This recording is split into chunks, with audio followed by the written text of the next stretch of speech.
નમસ્તે પ્રિય દર્શક મિત્રો, મારી આ યુટ્યુબ ચેનલમાં તમારું હાર્દિક સ્વાગત છે।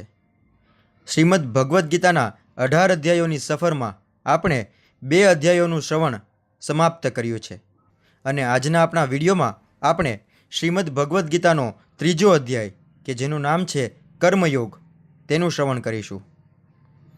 અર્જુને કહ્યું કે હે જનાર્દન, હે કેશવ, જો તમે બુદ્ધિને સકામ કર્મ કરતાં શ્રેષ્ઠ માનતા હો તો પછી તમે મને આ ઘોર યુદ્ધ કરવા શા માટે પ્રેરી રહ્યા છો? આપના દ્વિઅર્થી ઉપદેશોથી મારી મતિ મૂંઝાઈ ગઈ છે, તેથી કૃપા કરી મને નિશ્ચયપૂર્વક જણાવો કે આમાંથી મારે માટે સૌથી હિતાવહ શું છે? પૂર્ણ પુરુષોત્તમ પરમેશ્વર બોલ્યા કે હે નિષ્પાપ અર્જુન, મેં પૂર્વે સ્પષ્ટતા કરેલી જ છે કે આત્મ સાક્ષાત્કાર પામવાનો પ્રયત્ન કરનારા મનુષ્યોના 2 વર્ગ હોય છે। કેટલાક જ્ઞાન યોગ દ્વારા આને સમજવાનું વલણ ધરાવે છે અને બીજા કેટલાક ભક્તિ યોગ દ્વારા આને સમજે છે। મનુષ્યને કર્મનો સમૂળગો પ્રારંભ ન કરવાથી ન તો કર્મફળની મુક્તિ પ્રાપ્ત થાય છે અને ન તો કર્મ ત્યાગથી તેને પૂર્ણતા સિદ્ધ થાય છે। પ્રત્યેક વ્યક્તિને તેણે ભૌતિક પ્રકૃતિ દ્વારા મેળવેલા ગુણો અનુસાર વિવશ થઈને કર્મ કરવું જ પડે છે। તેથી કોઈ પણ મનુષ્ય એક ક્ષણ માટે પણ કર્મ કર્યા વિના રહી શકતો નથી।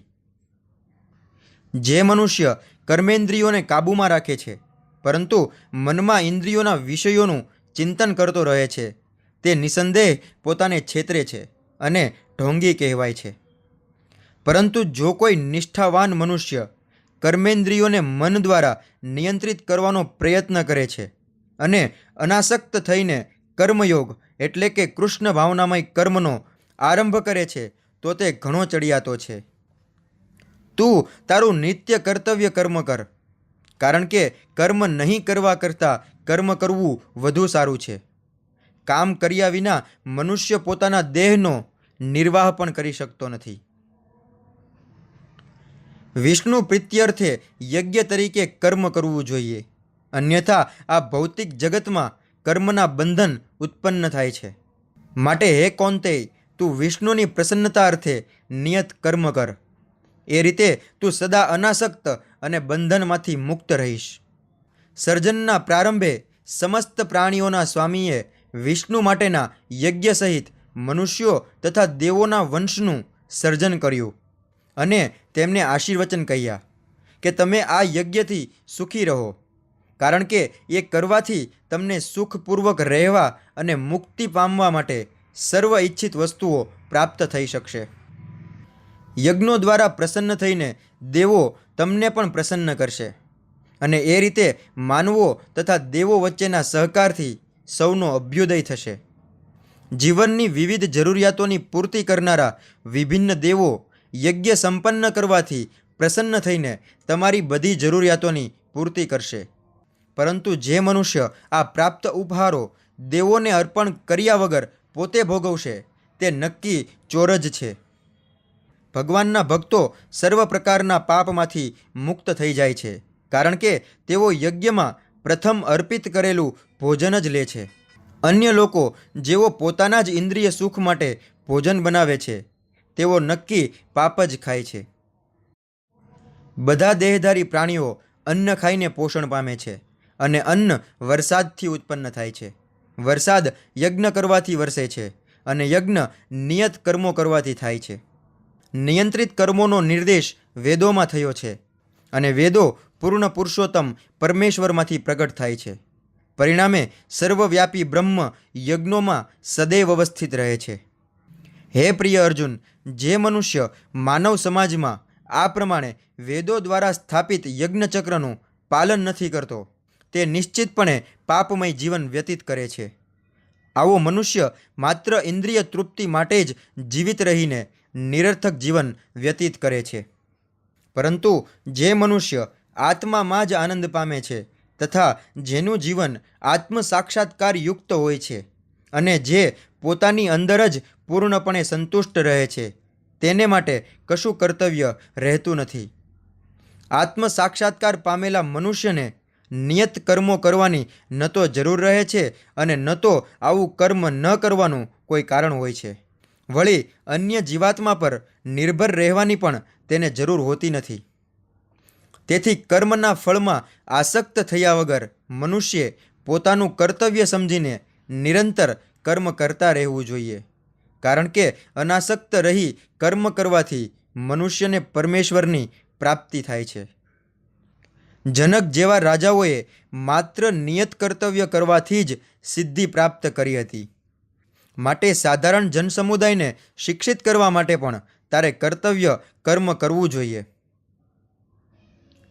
મહાપુરુષ જે આચરણ કરે છે તેનું અનુસરણ સામાન્ય મનુષ્યો કરે છે અને ઉદાહરણરૂપ આચરણ દ્વારા તે જે આદર્શ પ્રસ્થાપિત કરે છે તેનું સમગ્ર જગત અનુસરણ કરે છે. હે પૃથાપુત્ર, ત્રણેય લોકમાં મારા માટે કોઈ પણ કર્મ નિયત કરેલ નથી. મને કોઈ વસ્તુનો અભાવ નથી કે નથી મારે કશું મેળવવાની જરૂર. તેમ છતાં હું નિયત કર્તવ્ય કર્મ કરવામાં કાર્યરત રહું છું. જો હું નિયત કર્તવ્ય કર્મો સાવધાનીપૂર્વક ના કરું તો હે પાર્થ, બધા મનુષ્યો જરૂર મારા માર્ગનું અનુસરણ કરશે.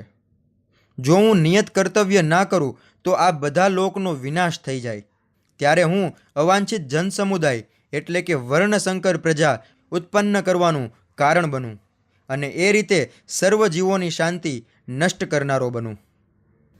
હે ભરતવંશી, જેવી રીતે અજ્ઞાની મનુષ્યો ફળ પ્રતિ આસક્તિ રાખીને તેમના કર્તવ્ય કર્મો કરે છે, તેવી રીતે વિદ્વાન જનોએ સામાન્ય લોકોને સાચા માર્ગે દોરવા માટે અનાસક્ત રહી કર્મ કરવા જોઈએ. વિદ્વાન મનુષ્યોએ સકામ કર્મોમાં આસક્ત એવા અજ્ઞાની લોકોના મનને વિચલિત કરવા જોઈએ નહીં. તેમજ તેમને કર્મનો ત્યાગ કરવા માટે પ્રોત્સાહન આપવું જોઈએ નહીં, પરંતુ ભક્તિભાવપૂર્વક કર્મમાં વ્યસ્ત રહેવા પ્રેરણા આપવી જોઈએ કે જેથી ધીરે ધીરે કૃષ્ણ ભાવનામૃતનો વિકાસ થઈ શકે. જીવ મિથ્યા અહંકારના પ્રભાવથી મોહગ્રસ્ત થઈને પોતાની જાતને સમગ્ર કાર્યોનો કર્તા માની લે છે, પણ હકીકતમાં ભૌતિક પ્રકૃતિના 3 ગુણો દ્વારા તે થતા હોય છે. હે મહાબાહુ, જે મનુષ્ય પરમ સત્યનું જ્ઞાન ધરાવે છે તે ભક્તિમય કાર્ય અને સકામ કર્મ વચ્ચેના તફાવતને સારી રીતે જાણીને પોતાની જાતને ઇન્દ્રિય તૃપ્તિમાં વ્યસ્ત કરતો નથી. ભૌતિક પ્રકૃતિના ગુણોથી મોહગ્રસ્ત થયેલા અજ્ઞાનીજનો દુન્યવી કાર્યોમાં પૂરેપૂરા પરોવાઈ જાય છે અને તેમાં આસક્ત થાય છે. તેમના કાર્યો તેમના જ્ઞાનના અભાવને કારણે ઉતરતી કક્ષાના છે. તેમ છતાં જ્ઞાની મનુષ્યે તેમને તેમાંથી વિચલિત કરવા જોઈએ નહીં. માટે હે અર્જુન, તારા સર્વ કર્મો મને સમર્પિત કરીને મારા પૂર્ણ જ્ઞાનથી યુક્ત થઈને લાભની ઈચ્છા રાખ્યા વિના, સ્વામિત્વનો દાવો કર્યા વિના તથા આળસ રહિત થઈને તું યુદ્ધ કર. જે મનુષ્યો મારા આદેશો પ્રમાણે પોતાના કર્તવ્યો કરે છે અને ઈર્ષા રહિત થઈને શ્રદ્ધાપૂર્વક આ ઉપદેશોનું પાલન કરે છે, તેઓ સકામ કર્મના બંધનમાંથી મુક્ત થઈ જાય છે. પરંતુ જે માણસો ઈર્ષાવશ થઈને આ ઉપદેશોની ઉપેક્ષા કરે છે અને તેનું નિયમિત આચરણ કરતા નથી, તેમને સર્વજ્ઞાનથી રહિત થયેલા, મૂર્ખ બનેલા તેમજ અજ્ઞાન તથા બંધનનો ભોગ બનેલા ગણવા જોઈએ. જ્ઞાની મનુષ્ય પણ પોતાની પ્રકૃતિ પ્રમાણે જ કાર્ય કરે છે, કારણ કે દરેક મનુષ્ય 3 ગુણો દ્વારા પ્રાપ્ત કરેલી પ્રકૃતિનું જ અનુસરણ કરે છે. તો પછી દમન કરવાથી શું મળી શકે? બદ્ધ જીવો દ્વારા ઇન્દ્રિયોના વિષયો પ્રત્યે આસક્તિ અને દ્વેષ અનુભવવામાં આવે છે, પરંતુ મનુષ્યે ઇન્દ્રિયો અને ઇન્દ્રિયોના વિષયોના નિયંત્રણ હેઠળ આવવું જોઈએ નહીં, કારણ કે તે આત્મ સાક્ષાત્કારના માર્ગમાં અવરોધક હોય છે. પોતાના નિયત કર્તવ્ય દોષયુક્ત હોય તો પણ પૂરા કરવા એ બીજા મનુષ્યોના સારી રીતે કરેલા કર્તવ્ય કર્મો કરતાં વધુ શ્રેયસ્કર છે. પોતાના કર્તવ્ય કર્મો કરવામાં મરણ થાય તો તે પણ અન્યના કર્તવ્ય કર્મમાં પ્રવૃત્ત થવા કરતાં વધારે સારું છે, કારણ કે અન્યના માર્ગને અનુસરવું ભયાવહ હોય છે. અર્જુને કહ્યું કે હે વૃષ્ણિવંશી, જાણે કે બળજબરીથી તેમાં પરોવાયો હોય તેમ મનુષ્ય ઈચ્છતો ન હોવા છતાં પાપ કર્મમાં શાથી પ્રેરાય છે. પૂર્ણ પુરુષોત્તમ પરમેશ્વર બોલ્યા કે હે અર્જુન, આનું કારણ રજોગુણથી ઉત્પન્ન થયેલ એ કામ જ છે, જે પછીથી ક્રોધનું રૂપ ધારણ કરે છે અને જે આ જગતનો સર્વભક્ષી મહાપાપી શત્રુ છે.